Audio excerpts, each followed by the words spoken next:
Hola, espero estén teniendo un muy buen día. Yo soy la ingeniero a cargo de impartirles este curso. Mi nombre es Reina Guadalupe Ceseña Rodelo. Soy ingeniero en industrias alimentarias.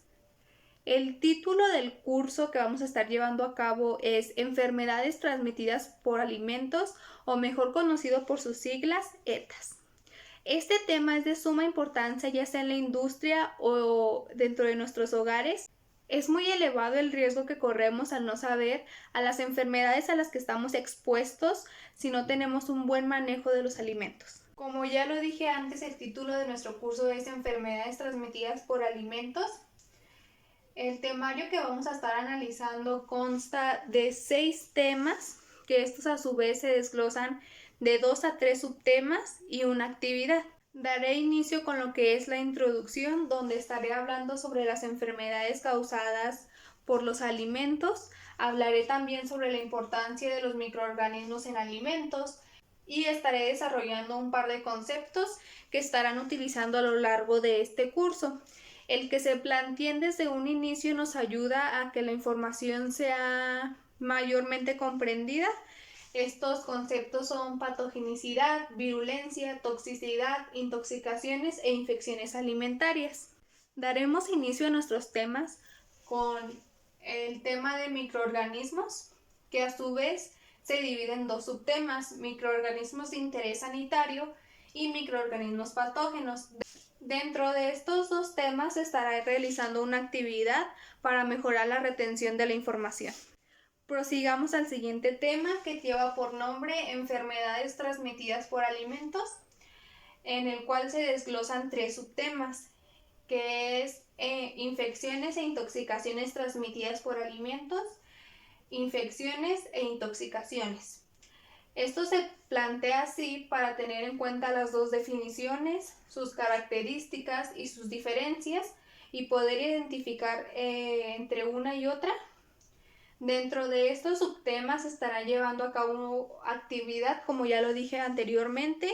Esto es en todos los temas, por lo cual ya no lo estaré mencionando para eficientar un poco más el tiempo, pero se tiene que tener en cuenta la presencia de estas a lo largo del curso.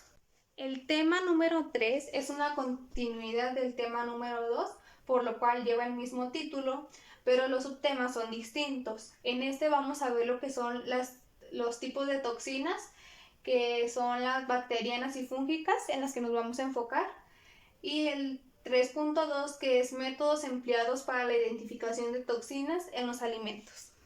Vamos a pasar a la siguiente diapositiva, donde les estaré mostrando el resto del temario.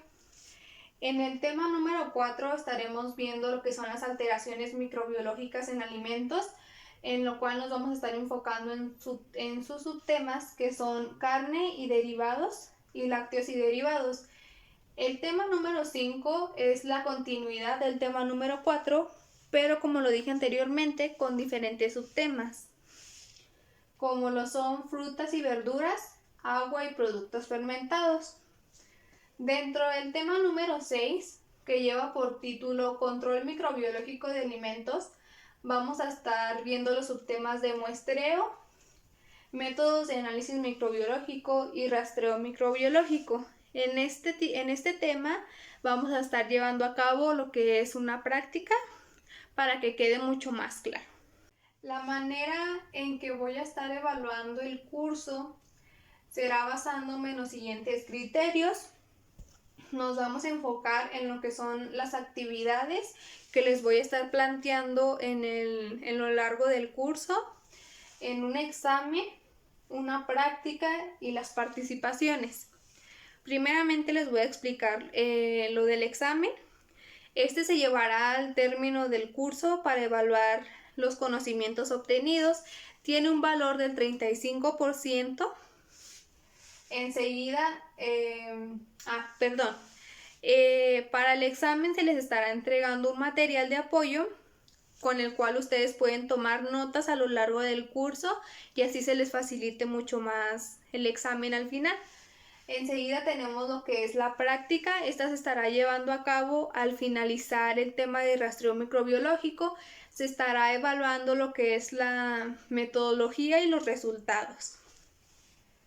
Enseguida tenemos los que son las actividades. Se estará evaluando el formato de las actividades, se estará evaluando que se entregue en tiempo y forma y que no tenga ningún error ortográfico. Voy a ser muy estricta en ese aspecto porque siento que ya estamos en un nivel mucho más elevado y creo que deberíamos estar más conscientes de, pues sí, del formato que debemos darle a nuestros trabajos. Enseguida, las actividades tienen un porcentaje del 25% y la práctica tiene un porcentaje del 30%. Las participaciones en sí tienen un porcentaje del 10%, pero yo sé que no a todos nos gusta pues participar de la misma manera. Entonces ahí mismo voy a estar calificando lo que es la puntualidad a lo largo del curso y la asistencia para así asegurar, si no te gusta participar, aseguras tu 10% llegando puntual y asistiendo al curso. Muy bien, entonces comprendido todo lo anterior, vamos a estar dando inicio a nuestro curso.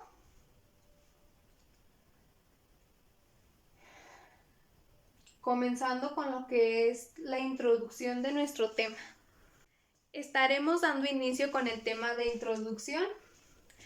Bueno, la microbiología de alimentos es una asignatura de vital importancia para el ingeniero en alimentos, ya que de esta manera ellos pueden plantear estrategias de higiene e inocuidad para su planta alimentaria, ya que en ellos se definen las características bioquímicas y morfológicas de los microorganismos que alteran y contaminan los alimentos, así como también los daños que causan y cómo pueden afectar la salud de los consumidores.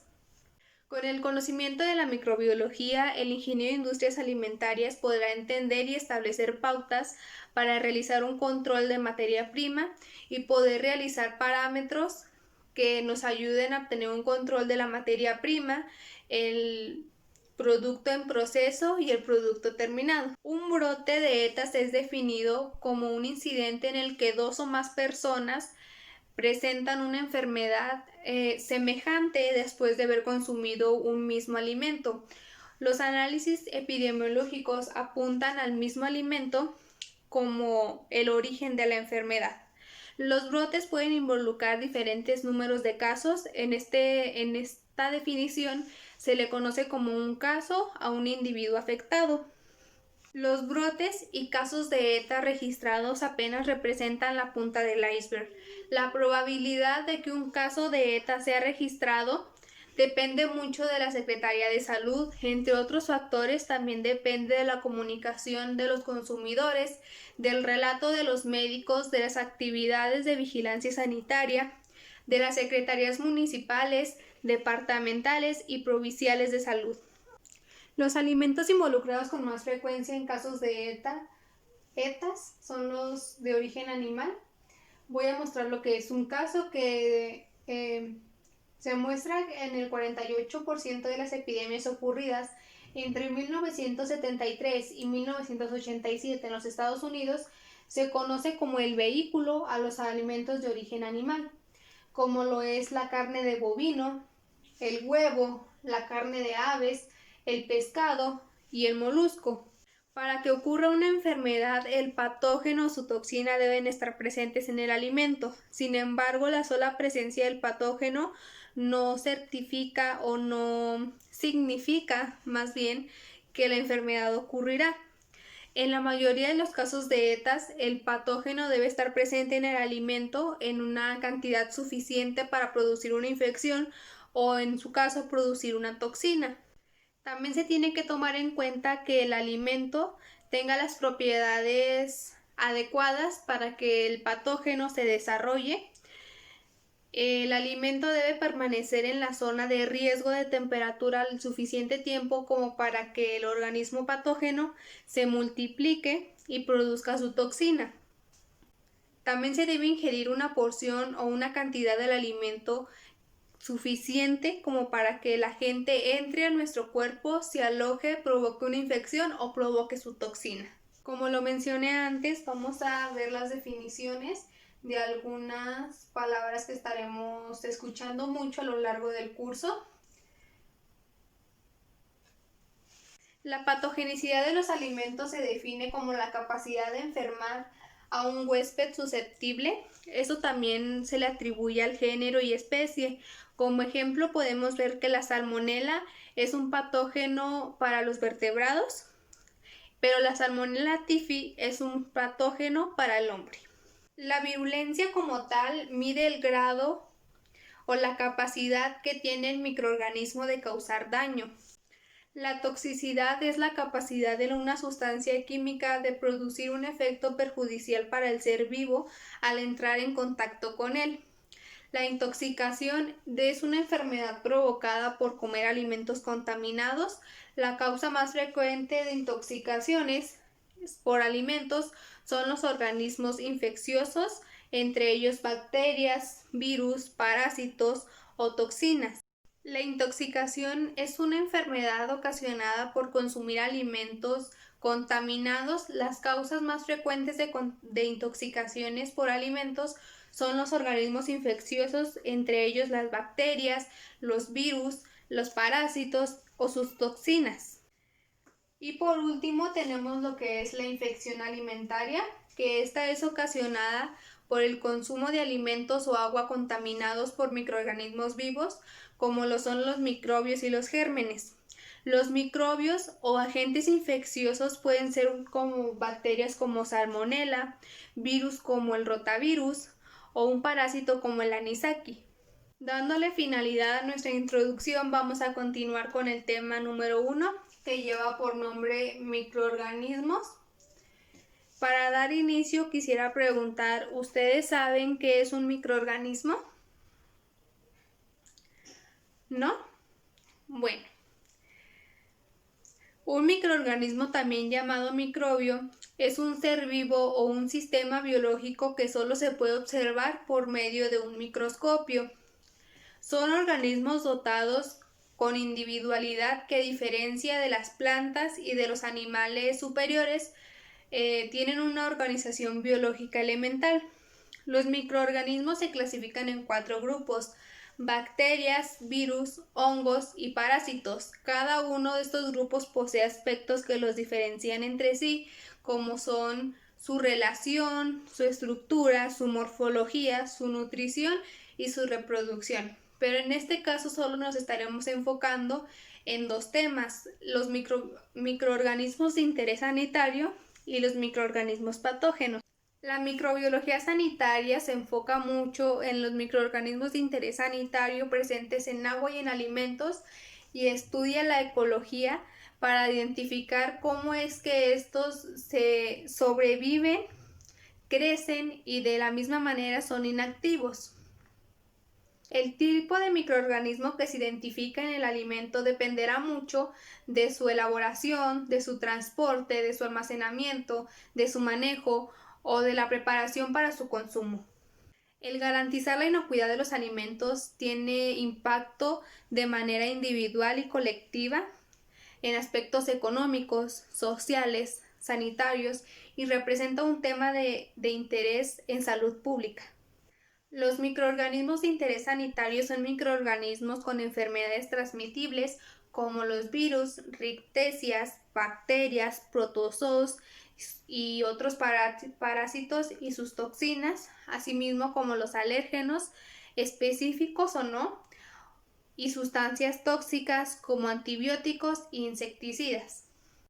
Algunos de estos microorganismos los hemos escuchado en algún momento.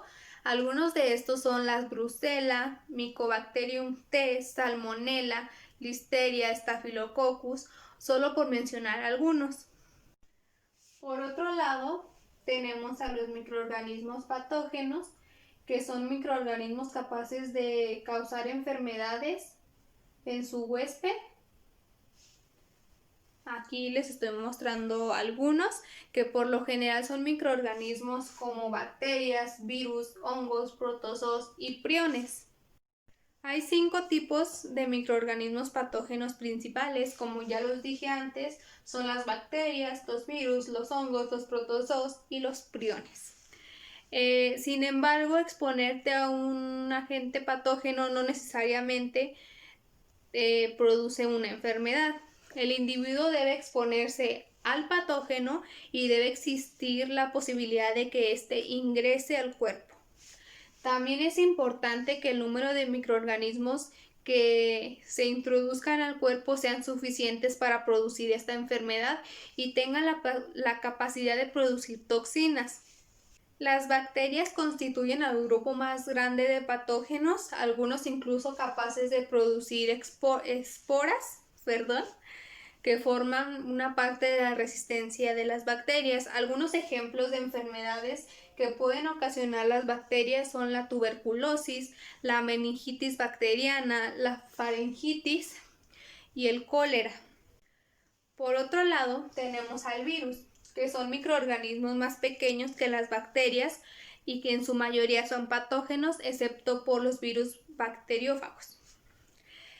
Algunos ejemplos de los patógenos virales son el rinovirus, que es un resfriado común, el virus de la hepatitis A y G, el virus de la inmunodeficiencia humana, que es la causa del SIDA, y por supuesto el virus del SARS-CoV-2, o mejor conocido como COVID-19. Los hongos son microorganismos patógenos que mayormente son oportunistas. Se presentan en personas que experimentan deficiencia inmunológica e inmunosupresores.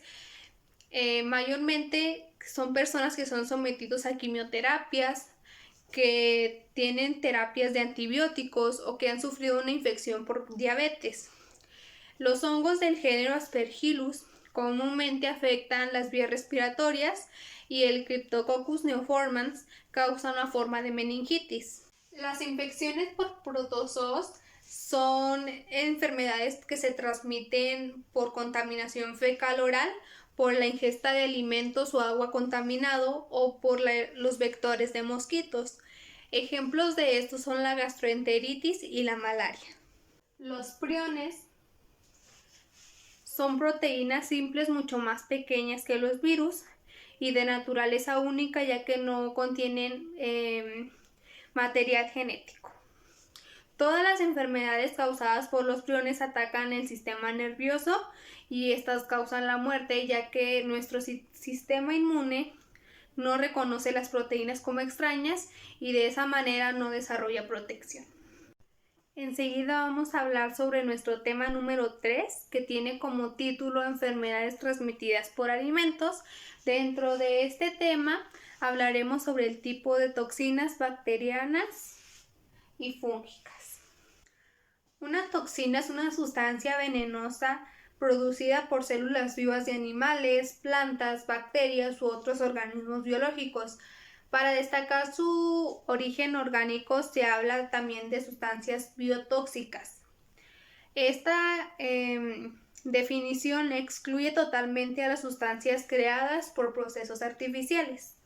Las toxinas bacterianas son toxinas compuestas por bacterias que causan enfermedades. Las toxinas bacterianas también se pueden producir en los laboratorios, adheriéndose a los anticuerpos monoclonales que se enlazan a las células cancerosas. Estas toxinas ayudan a destruir las células cancerosas sin dañar las células normales. Por otro lado, tenemos a las toxinas fúngicas, que estas son sustancias producidas por varios o centenares de especies de mohos, que pueden crecer sobre los alimentos en determinadas ocasiones. El efecto perjudicial de una toxina fúngica es conocido en la salud desde hace muchos años y como prescripción de la medicina clásica se recomienda que no se coman alimentos enmohecidos. Las más importantes de las toxinas producidas por los moho son de los géneros Aspergillus, Fusarium y Penicillium. Al tratarse de metabolismos secundarios, su velocidad de reproducción depende mucho de su temperatura, pero alcanza su tope a los 24 grados centígrados. Continuamos con el siguiente subtema, que son los métodos empleados para la identificación de toxinas en los alimentos, que como aquí lo podemos observar son tres, que son los métodos inmunológicos, en donde se plantea el método de ELISA. El siguiente es el método genético, donde se presenta la separación inmunológica y donde se pretende hacer una hidratación de ácidos nucleicos. Enseguida está la sumación y perspectiva, que es donde se analiza qué factor ayuda mucho más, qué podemos juntar de los métodos genéticos y de los métodos inmunológicos para hacer más efectivo el sistema. Enseguida sigue lo que es el tema 4 del control microbiológico de alimentos. Un rastreo microbiológico es un parámetro de gestión de calidad que indica la aceptabilidad de los alimentos en su funcionamiento, ya sea en el proceso o en el sistema de control e inocuidad de los alimentos. Después de conocer los resultados del muestreo, se realiza un análisis para la detección de microorganismos y toxinas. Una técnica adecuada para la realización de un muestreo microbiológico es la siguiente. Todo el personal deberá contar con su cofia, con bata, con cubrebocas y con guantes para el mejor manejo de las herramientas y que se pueda llevar de la mejor manera posible el muestreo microbiológico dentro de la empresa, para no tener ningún factor que cambie los rangos que puedan ser tomados en nuestro muestreo. Para que el muestreo se lleve a cabo deberá realizarse una solicitud como la que tengo yo aquí, o simplemente deberá realizarse por medio de un correo como se presenta en la pantalla, y esta solicitud deberá enviarse posteriormente al analista. Previamente a esto, el supervisor de laboratorio deberá coordinar con el área de operaciones la cantidad de muestra que se necesita para llevar a cabo nuestro muestreo. Para la toma de muestras se están utilizando estructuras metálicas como cucharones, espátulas o tenedores esterilizados previamente. Se requieren también recipientes plásticos, los cuales se esterilizan con radiación UV por un periodo de tiempo como de 15 minutos aproximadamente, como lo muestra en este video. Las bolsas plásticas se utilizan para cubrir o envolver herméticamente los recipientes plásticos. Posteriormente se mete todo en una hielera térmica y es llevada hasta el lugar donde se llevará a cabo la toma de muestra. Aquí estamos viendo cómo está metiendo todo el material esterilizado dentro de una hielera, que será transportada, como lo dije anteriormente, hasta el lugar donde se va a realizar este rastreo. Ya estando en el lugar de muestra, se procede a abrir los paquetes esterilizados con cuidado y con toda la protección adecuada. En este caso se inicia con los utensilios del lugar. Se hace un rastreo en las superficies y posteriormente se va a proceder a los alimentos.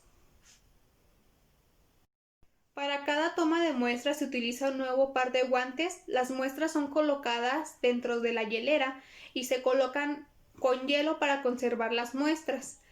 Al final se procede a redactar el informe o acta de muestreo. De esta manera se obtiene la garantía de disfrutar de un producto estrictamente apto para el consumo humano.